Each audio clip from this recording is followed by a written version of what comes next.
उत्तर प्रदेश में आज जो 69,000 टीचर्स पोस्टिंग में लगभग 27% के हिसाब से ओबीसी के 18,000 से ज्यादा पद बनते थे। और अगर जिसकी जितनी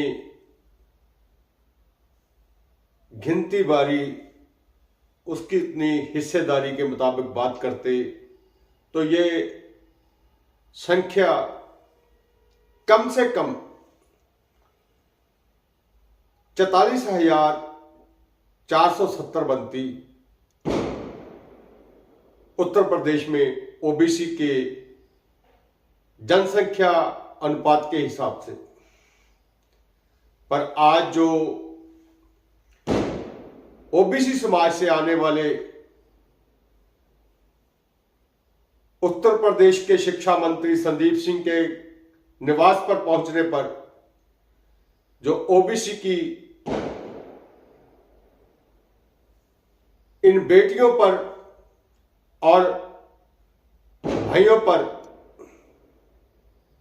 उत्तर प्रदेश योगी सरकार ने जो अत्याचार किया, मैं उसकी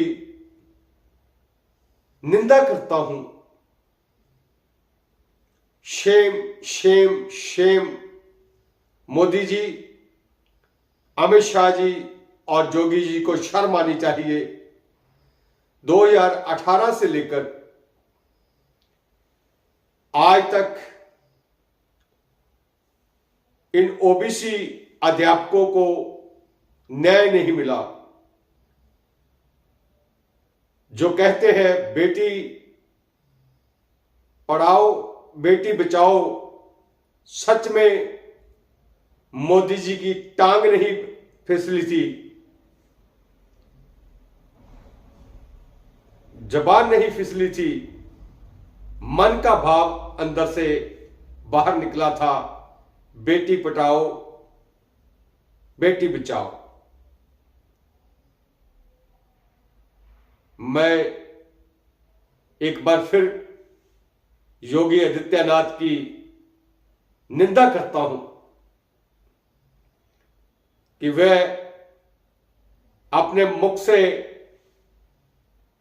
जोगी होने का मखौटा उतार दें। असल में वो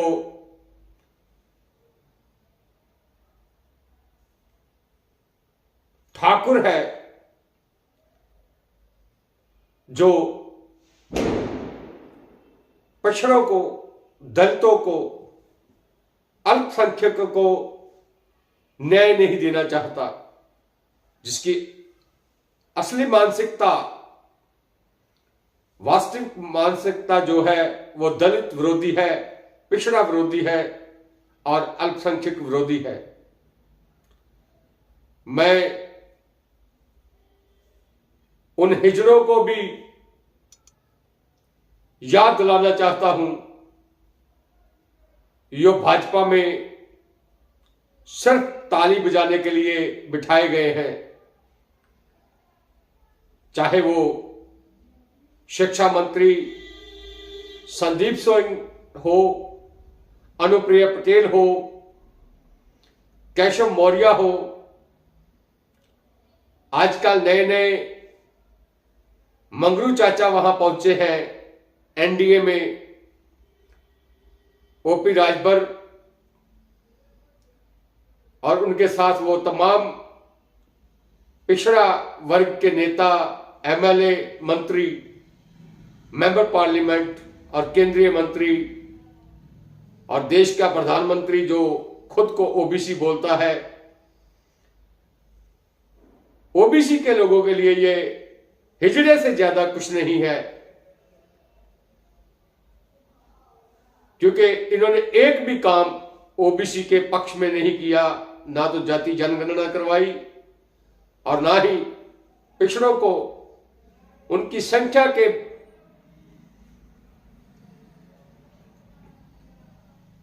हिसाब से प्रतिनिधित्व दी, ना ही नौकरियां दी, ना रोजगार दिया और ना ही अधिकार दिया। मैं उन बच्चों के, भाइयों और बहनों की तरफ से सभी पिछड़ा वर्ग के विधायक, मेंबर पार्लियामेंट, मंत्री, चाहे वो उत्तर प्रदेश में हो, चाहे वो केंद्र में हो, ये उत्तर प्रदेश से आते हैं, दलित हो, पिछड़े हो, अल्पसंख्यक हो, मैं सभी को आह्वान करता हूं कि आज अगर हमने इन बेटियों को, इन भाइयों को इंसाफ ना दिलाया तो कल समाज और ये इनके अभिभावक हमें माफ नहीं करेंगे। जो अत्याचार आज योगी पुलिस ने इन बच्चों पे किया है, नौजवान बहनों और भाइयों पर किया है, मैं उसकी निंदा करता हूं। Shame shame Shem Uttar Pradesh police, Shem shame Shem Yogi Adityanath, Shem shame Shem. Yogi ji, ये योगी होने का ढोंग उतार दीजिए। असल में आप वास्तविकता में आप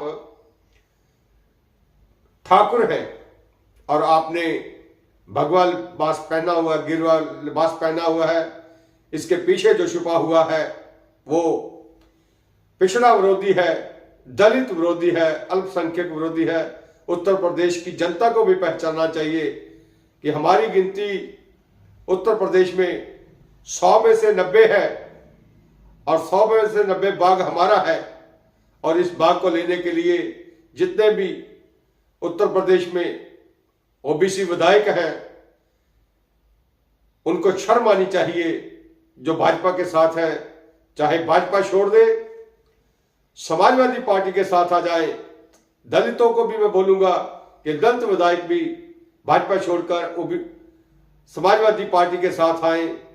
मैं श्री अखिलेश यादव जी से विनती करता हूं कि अगर ये सरकार बनाने लायक लोग समाजवादी पार्टी में आते हैं तो मुख्यमंत्री इनमें से किसी को बना दीजिए, दलितों और पिछड़ों का हक दिला दीजिए और प्रदेश में जाति जनगणना करवा दीजिए।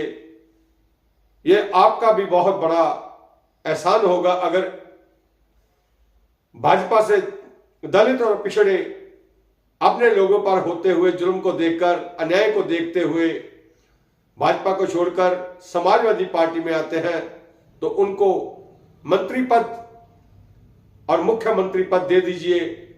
हमें पिछड़ों के हक का, पिछड़ों के अधिकारों का हनन रोकना है। हमें पिछड़ों को, दलितों को उनका अधिकार दिलवाना है, संवैधानिक अधिकार दिलवाना है। जय समाजवाद, जय भारत, जय संविधान।